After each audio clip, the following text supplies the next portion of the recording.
আমি তোর চেহারা দেখতে চাই না, আমি তোর সাথে দেখা করবো না। ও বাসা একদম ফাঁকা। আমি চাচ্ছিলাম একটু গল্প সল্প করতে, টাইম স্পেন্ড করতে, তাই আমি কাজিনকে ফোন দিই। না আমি অবশ্যই আসবো, তুমি বাসার মধ্যে একা, আর আমি যদি এখন না আসি তাহলে তো আমি মানুষের জাতি না। ঠিক- তাড়াতাড়ি আসো। ও মাই গড, রুবিনা, বিয়ের পর তো তুমি আরো বেশি সুন্দর হয়ে গেছো। রুবিনা আপনাকে ডাকে নাই, আমি আপনাকে ডাকছি।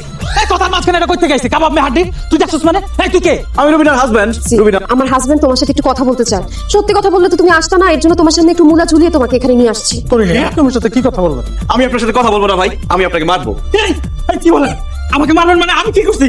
কারণ তোর কারণে রুবিনা আমাকে প্রথমে বিয়ে করতে চায় না। ঘরে সব বউ তার স্বামীকে কত ভালোবাসে, কিন্তু রুবিনা আমাকে উল্টা গালাগালি করছে শুধুমাত্র তোর কারণে।